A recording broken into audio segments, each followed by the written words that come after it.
All right. Well, I don't want to hold off anything too much longer. I know we have limited time for the students that are here.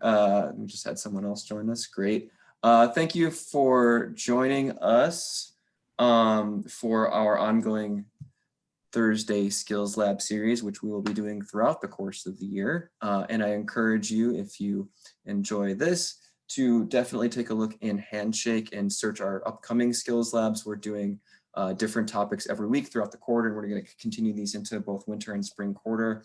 I am Lauren Balbrin. I am representing the Career Center here at DePaul, our tech and design career community. Just a brief plug for that.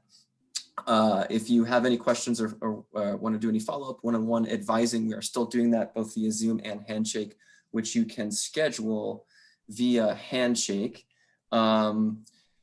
I want to go ahead and get started. Today, we're going to be talking about remote work technology tools centered around best practices for internal communication while working remotely. We have a guest speaker today, Andrea Leroux from Basecamp. Andrea, I'm going to kick it over to you now. I'm going to stop sharing my screen here. All right, give me 1 second. Sure.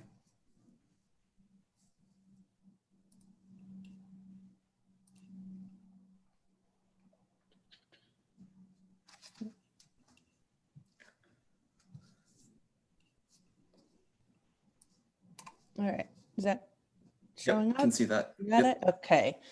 Hello, everybody. Thanks for having me. Thank you, Lauren. Like he said, my name is Andrea Leroux. I'm the head of operations at Basecamp. Basecamp is a software company. We make a couple of products, the first being Basecamp, which is a project management tool. And the second is much more recent. Just this summer, we launched a new email service called Hey, H-E-Y. It's kind of a fresh take on email if you're of the growing majority of people who are getting off the Google train. So Basecamp's been a distributed company forever, since it was founded in 2004. I've been at Basecamp for about 10 years, so I have picked up a lot of tips and tricks and practices that translate across the remote work environments, or whether that's like Basecamp, a professional environment, academic environment, and some of these considerations you can really even think of in the social sphere. Basecamp's fully distributed across the world. We have lots of different people, lots of different functions at Basecamp. We have designers, we have programmers, we have customer support folks, administration like me. So we have a lot of practice working with different groups of people who never are in the same room together, never in the same room working on the same project together. So I'd like to share what I know about internal communication while working remotely. Ask you to kind of reflect on the differences between communication that takes place in person and what takes place in a remote setting. And any questions you have, I'm going to try my best to leave time at the end for any questions or insights you have that come up. So let's get started. As we all know, COVID threw us a curveball this year. Most industries had never really thought about allowing people to work remotely, let alone being required to have them work remotely. And most of those same organizations weren't set up for it logistically. But remote work was forced upon even those most reluctant companies this year. And even going into it with some reluctance, they're seeing some benefits, which would be increased employee engagement. When I say engagement, I'm talking about people who feel some ownership around the work that they're doing. When people feel trusted by their superiors and by their coworkers to do the work on their own time and on their own schedules, under their own conditions that they prefer, they feel more engaged in the work they're doing. They feel a higher sense of ownership with their work. There's been demonstrated cost savings, and that's pretty cut and dry. We're not powering or running offices. We're not spending money on commuting. Employees are taking fewer sick days that cost company less money. So that's been a very objective change from a company perspective. We're seeing an increase in productivity across the board. This goes along with that engagement and ownership element. If you're feeling engaged with your work, you do more work and you do better work. So that is contributing to the benefits of remote work. And lastly, recruitment and retention. This is something I focus on a lot. Companies who offer remote work environments are more attractive than companies that don't. We can recruit top talent more easily, and we can retain the people that we already have by offering the rest of those bullet points, the engagement, the cost savings, and that sense of productivity and ownership that remote work can bring. But the benefits of remote work are not without new consideration or consequences for companies and employees. So it's not all positive, right? The benefits are super clear, and it seems like a win-win. Who doesn't like rolling out of bed, you know, in your pajamas and logging on and you're at work? But at the same time, we have to think about new considerations, especially when remote work has been forced on us like it has been this year. It's easy to kind of ignore or just kind of push through. It's easy to ignore the work that goes into making remote relationships with your coworkers, with your colleagues work, because the benefits seem so obvious. So the biggest consideration when you're making that change, when you're making that shift, is everyone has to think about how we communicate. In-person communication has always been our default mode of relating to one another. Professional relationships are no exception. The goals of why we're communicating as professionals remain the same, whether we're in person or remote. We're working together, we're trying to achieve something together, we're seeking to understand one another, we're trying to learn from each other, teach each other, and we're doing all these things while trying to maintain harmonious, good working relationships with each other. So we just have to reconsider, modify our frameworks a little bit to accommodate for the challenges that go along with remote communication, which is what I want to talk about today. So we're going to go into all these bullet points in subsequent slides, but there are 5 considerations that I want to talk about today. Excuse me, when we're moving from a mostly in-person setting to a remote setting. The first one is our tone. Clearly, there's a difference. You have to take that in consideration when you're talking to each other verbally. Your tone is very clear. Text, maybe not so much. Our response instinct. When you're in person, people have a tendency, they have an instinct to respond right away. When you're in a remote setting and you have some more time to think, you probably tend to be a little bit more, you tend to try to be a little bit more clear, a little bit more concise. The timing of our communication, real time versus asynchronous. Again, in person, you're responding verbally, face to face. When someone talks to you, you talk back. In a remote setting, you're responding when it is appropriate, when it's convenient for you. Our recallability is number 4. That is the documentation. When you're in person, most of the time you're in a meeting or something, you're not documenting things. In a remote setting, it's all written and you can come back to it. And finally, our concept for one another's time. In person, you have a lot of shared time. You have meeting time together. You have face-to-face time together. When you're on your own, you have protected time. You're giving your time to someone when, again, it's convenient for you to do that. So, but first I should clear up what I mean when I talk about in-person and remote. I'm not talking entirely about being in a meeting together. In-person doesn't mean literally in the same room. I'm talking about a workshop setting like this, whether we're in a physical space together or not. So a Zoom call, a classroom setting, a workplace setting, meetings. When I say in-person, I mean we're able to see each other face to face. Excuse me.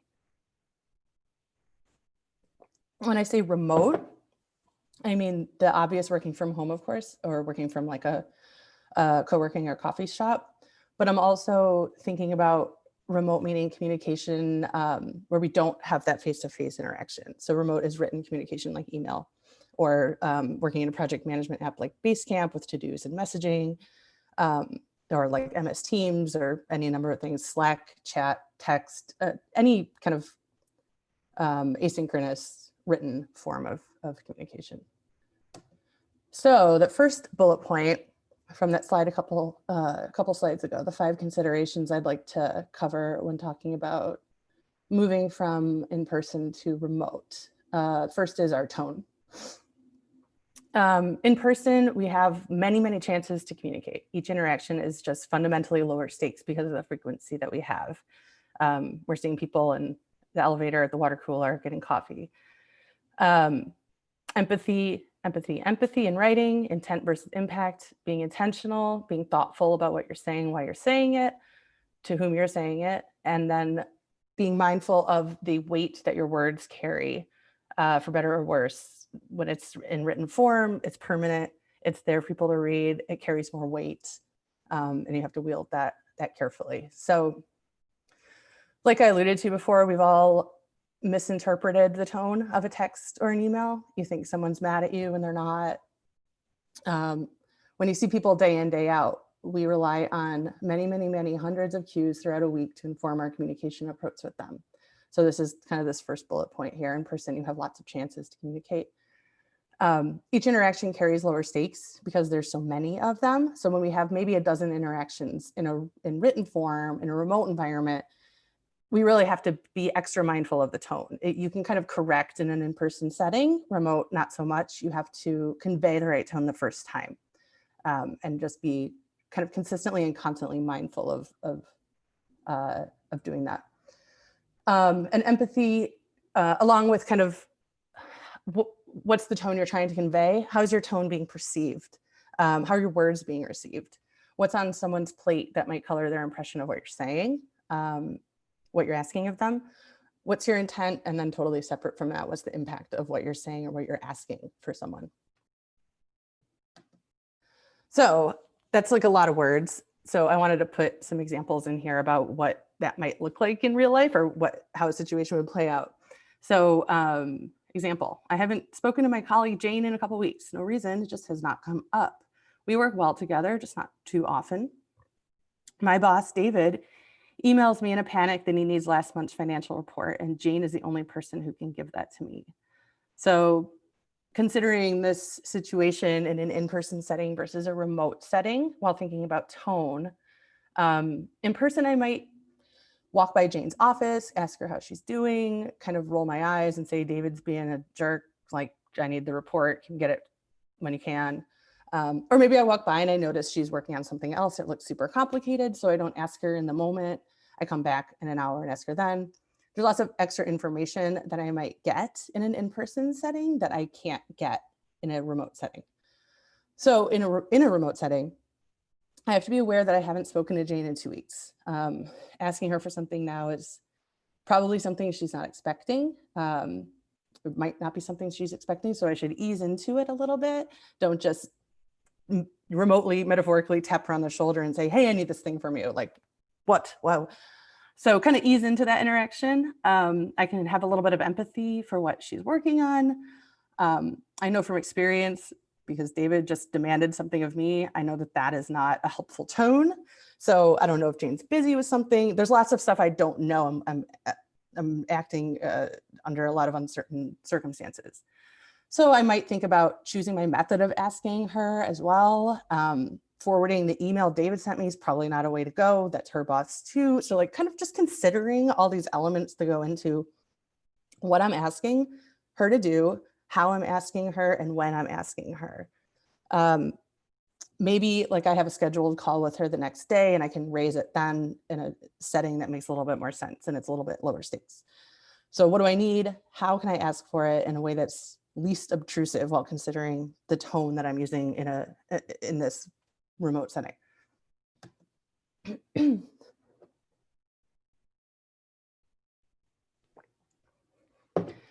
So the next point on that slide was thinking about our response instincts. In-person communication often comes with a need and sometimes a reward for quick responses versus our written remote communication, which is slower and usually more considered. You have more time, you have more space to consider your thoughts and what you actually want to say in a remote setting. So, and I kind of mentioned this on the slide, meeting culture rewards quick thinking and immediate idea sharing. We've all been in a meeting where things are happening very quickly, or any kind of setting where someone's asking people, a group of people to do something, and kind of the first person that responds wins. Or maybe you say something and you're like, shit, like, why did I say? And then you think the rest of the day about why you said that thing. And now people think I'm an idiot. So that dynamic can create a really uncomfortable or even damaging expectation for individuals. Rushing to judgment, demanding immediate responses of people increases the odds for poor decision making. Doesn't necessarily mean we're going to make bad decisions, but there's a higher chance if you're just asking people to speak off the cuff, it's not all going to be gold. Written communication reduces the need for those kinds of meetings. And then considering that written communication, editing is your friend in all writing, really, but especially in this kind of idea sharing mode. Can you convey what you're trying to ask or what you're trying to share in half the words you're trying, in half the words that you're using? So none, again, example, Jane and David are back. These are my real coworkers, by the way. I did not change their names, which they would never behave this way. Let's just say that. But Jane is my colleague and David is my boss. So Jane and David, my company decided to launch a new marketing campaign. David has a general idea, but he wants input from me and Jane. So what about response time? Excuse me, should we be considering, again, in-person versus remote? In person, David would most definitely call a meeting. Jane and I might not have much time to research and prepare. We might not even know what David's general direction is. It might be expected, it might be unexpected. We just don't know, we're going in kind of blind. The meeting might take some turns that no one's expecting. It might be productive, it might be unproductive. Not all meetings are bad. I'm not trying to put like a negative spin on that much, but meetings always have the potential to be a waste of time if they're not orchestrated the right way, if people don't have the information that they need. So maybe even a meeting results in us all feeling good about something. I know I've been here. You feel good about it in the moment, and then you kind of sleep on it for a day or two and you realize that it doesn't really make sense anymore. And it was not productive in the end. So remotely, Jane and I would have time to reflect, research. I can come to the meeting or I can come to the discussion with more fleshed out ideas, concrete thought behind why I'm presenting the ideas I am, some confidence behind it, confidence that what I'm saying is valuable and useful to the situation. Maybe Jane's and my ideas build upon each other over time, over a matter of days or hours in a productive way. Like I said before, there can be like an element of competition in in-person meetings. And when you take that dynamic away of like the first person who speaks or like the person with the most, the people that gets the best reception to their idea, they win. You take that element, that dynamic out of it, there's what replaces it is collaboration and cooperation. So people on a comment thread, people on a remote discussion board, they're putting work into this communication that's just not valued in an in-person setting, or it's valued differently. So sometimes that rash, rapid fire meeting setting is just not the most productive way to make progress on an idea. So this is kind of along the same theme. This is the next bullet point on that one of the first slides I showed. Real-time versus asynchronous. Real-time interactions versus asynchronous interactions, and considering our timing in that sense. When I say asynchronous, I mean that I'm communicating something at a different time than you're receiving it. So both of us, if I'm communicating to you, both of us have more time to think about what's being said, and we can do so at a time that's most convenient to us, and we can disregard the constraints that come along with that timing element in a traditional in-person setting. Email is a great example of this. Email's been around forever. No one has ever sent an email and expected someone to reply immediately, or at least God, I hope not. Nobody's ever sent an email and expected someone to reply immediately. You send an email when it makes most sense for you to send it, and then I read the email when it makes the most sense for me to read it and reply to it. Zero expectation of real-time work, and it functions great for everybody. It's functioned really well. It's probably the longest functioning method of electronic communication that we have. And if we think about it, if we think about the expectations around email, and we can extrapolate the benefits that come from that, that style of communication and apply it to different methods, different mechanisms of communication, we can get all the same benefits. And there's lots of benefits that go into that real time versus async. So now is usually the wrong time to say something, maybe always the wrong time to say something that pops into your head. And asynchronous allows us to keep the person on the receiving end of communication in mind. Like I kind of said earlier, in real time, you're aware, you can kind of see the person, you're aware of their ability to receive what you're trying to say. In a remote setting, you don't have that luxury. So by relying on asynchronous communication, you take that away. You say, it doesn't matter, you can receive this when it's good for you. I don't need to know what's going on with you. Get back to me when you can. And there being no pressure or stress around that. We do that a lot at Basecamp, especially because we are based all over the world. So if I'm trying to work with my colleague in Copenhagen, of course, he's not going to respond to me at 4 o'clock in my afternoon. And that's fine. That's ultimately what you have to get you to. It's fine that you can wait 24 hours for somebody to get back to you. So the next slide, or the next consideration I want to talk about is the undocumented versus permanence of remote communication. And that comes really down to recallability. It's pretty obvious, for better or worse, what you say is usually undocumented, word for word, and what you write is documented. It remains where you put it, word for word, and various levels of permanence, depending on how you've written it and where you've written it. So writing solidifies, chat dissolves. Speaking in a meeting, speaking face-to-face only helps the people who are in the room, who are involved in the conversation, does not help people who are not there. And writing has or recording in-person communication has a tendency to be interpreted by the person doing the recording. It's usually not a transcript, really. It's an interpretation of what was said. So that doesn't necessarily help people that aren't involved in the conversation. And having a written, documented, permanent record of the problem you're trying to solve, the issue you're trying to talk through, helps us to accomplish more sustained progress on an issue. So you can come back to it. You can say, I'm tapped out on this topic right now. I'm going to leave it. I'm going to come back tomorrow or the following day, and we're going to work on it again. So really straightforward, not much here, but when you're considering the differences and like, again, the weight of the weight your words have, written word has much more weight than in person spoken. One more example. So personally, I write a lot of policy and procedure for my job, like a lot. I don't do that by myself. I don't do it in a vacuum. I need a lot of input from people who do the work I'm writing about.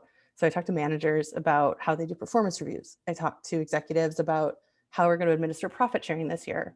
I talk to individuals about what they're doing for their professional development goals. All of those take place in written form, remotely and asynchronously at Basecamp. So why, and what's the difference here? Why am I doing that in written form rather than having meetings? So in person, I might chat with them. I might have a meeting. I might take notes.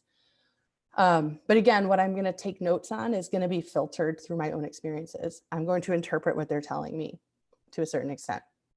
I can interpret what people say. I cannot interpret what people write as much. There's a record of what I'm asking people, why I'm asking it. So it gives them some context into why we're having this conversation in the first place, instead of me just kind of accosting them in a meeting and saying like, what are your professional development goals? And then it also leaves an enduring record of what we discussed, the context, and kind of the outcomes, the results. So if somebody else is following along, they can see that. If I leave Basecamp and my successor comes in and wants to know the history of what's gone on with these people, there's a record of that. Honest, transparent, documented communication is what we go for. It's really special in a way. It's like an artifact of what's happening at the company, what's happening with the individuals at the company, the structure as a whole, that I don't think we can reproduce in a bunch of meetings where I'm taking notes. And then I also find it valuable to like review the documentation as a whole. I might get some insights when I'm looking at everything together rather than hearing it piecemeal and then trying to piece it back together, interpreting what I heard through my own notes. So lots of value in not just keeping a written record, but having those discussions, having those conversations. And it's like almost in real time, but in written form, just in the time is just much more stretched out. And so there's a lot of value in that. So the last little bullet point on my things to consider is our shared time versus protected time. This is one of our core values at Basecamp, so we talk about it a lot. When we're working remotely, we consider and respect other people's work time and how they structure it. Nobody should have unrestricted access to your focus time. You can invite people to your time, you can allow them to your time, but to be your most productive and engaged, you need unencumbered focus time.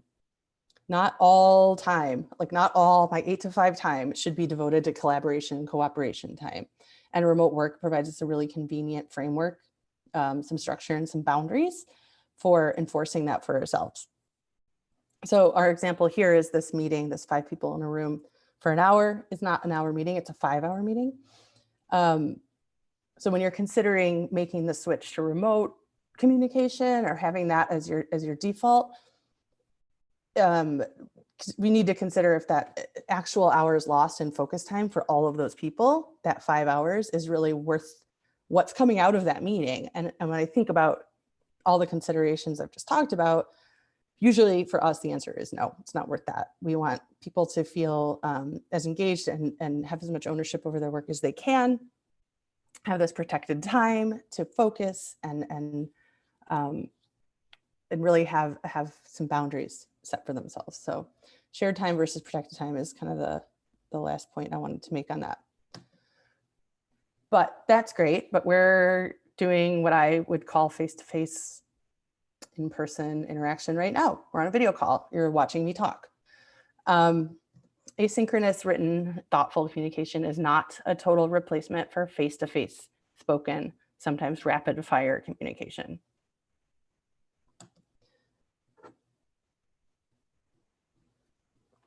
So written communication and verbal communication each have their place at work.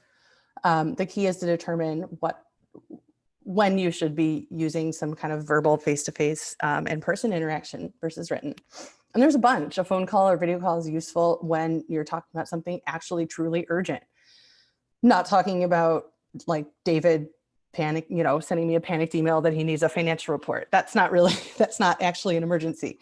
This is like, all right, I need to jump on a call right now because we need to fix something that's very critical. That I would choose to use some kind of in-person. Second, something that's benefited by low stakes brainstorming. Me and Jane need to talk about some potential business partners for our new marketing campaign. We're going to be just kind of naming off companies off the cuff. Let's just get on a call and do that. All we need to document is the outcome. We don't need to have this long drawn out remote conversation. Third, something that's ill-defined, talking through what a problem even is. My boss, David, maybe wants to give some negative feedback to our colleague, and he's not really sure how to phrase it in a helpful way. So he needs a sounding board. So we would jump on a call and I can listen, I can absorb what he's saying, I can repeat it back to him, I can help him walk through it. We don't need to record that. We don't need to reflect on it. Sometimes that might even detract from that like stream of consciousness that's really helpful in getting your honest communication out.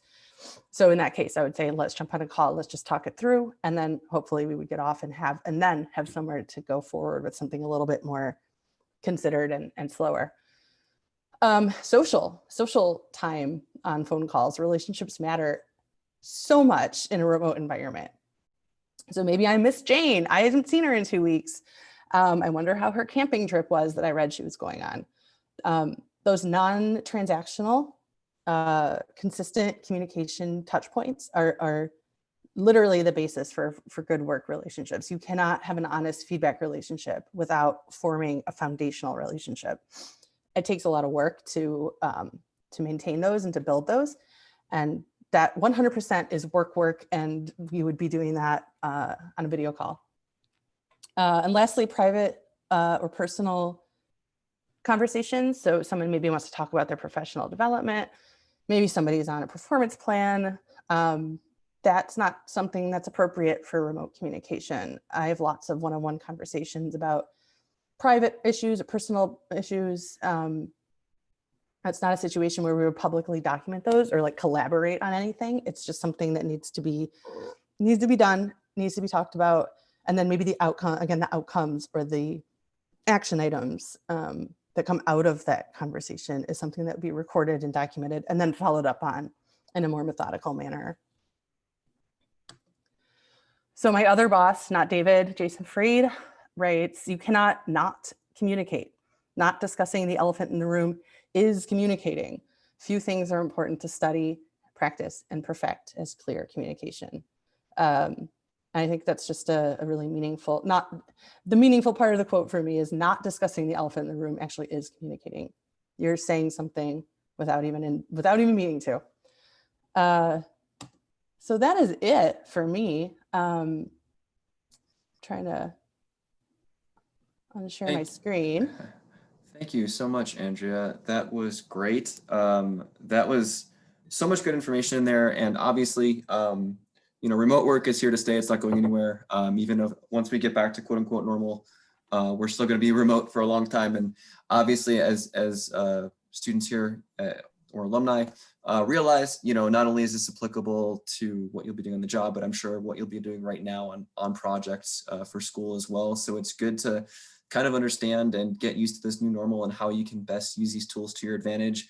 The pros and cons of using them, when it's appropriate to use them versus live communication. That was awesome. I know we're a little over time, so I just want to be respectful of everybody's time. Does anybody have any questions? If Andrea, if you have a few extra minutes, if anybody has a question and you want to ask that. Yeah. So does the phrase remote work now become a search term for resumes? It's so common. I mean. Yeah. I mean, we advertise on, when we have job openings, we go to job boards that specifically are for remote workers. And I know that there are like toggles in a bunch of like Career Builder, Indeed, Built in Chicago type websites that people can toggle for just remote work. And that's before and after COVID, I'm sure. Yeah, one more question. So your software, are there like any tutorials available online to practice with it?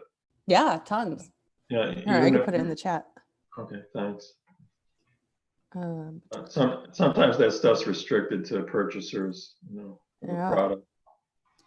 Depends on what version you're using, but you can see all the versions there.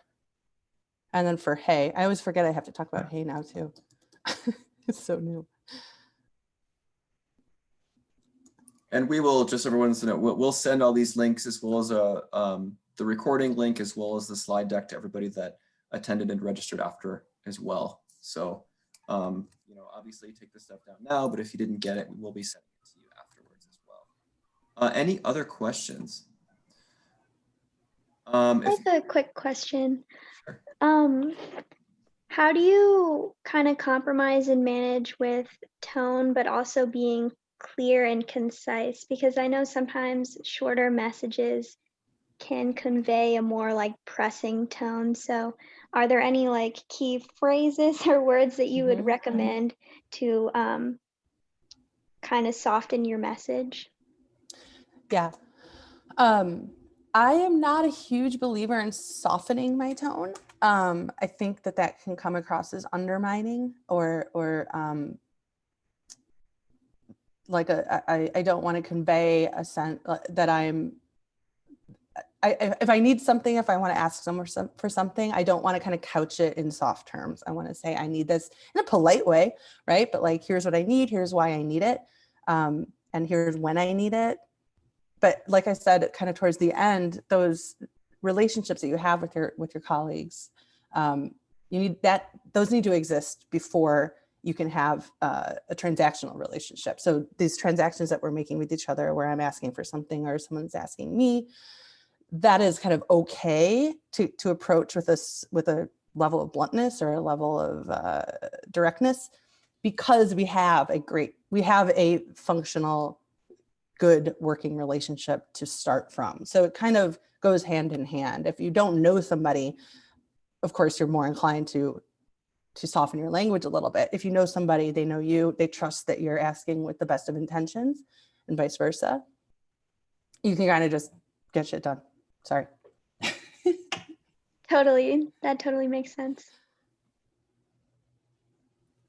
Okay, so I am going to send out this exit poll. If y'all wouldn't mind filling this out, it just lets us know, what we're doing right, what we can improve upon and how we can best service you guys in the future. So if you wouldn't mind filling out just 3 quick questions. And I'm also, while I've got you here, I'm going to throw on our upcoming skills labs. Where is that? One second. Here we go.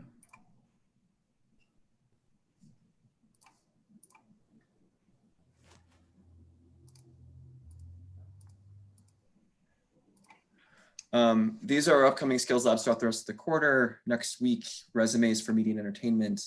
The 22nd, navigating keywords and applicant tracking systems, and then project management 101, intro to medical terminology, survey design, digital design tools, and resume design on November 19th. We'll be doing more of these with different topics in the winter quarter as well. I do again want to first thank Andrea Leroux for participating and helping us out again. Second time this year. Thank you so much. Awesome. Great content, great information. And I want to thank all of the students for participating as well. Again, we will be sending this presentation out via email probably tomorrow with a YouTube link as well as the slide deck and those those links that were in the chat as well.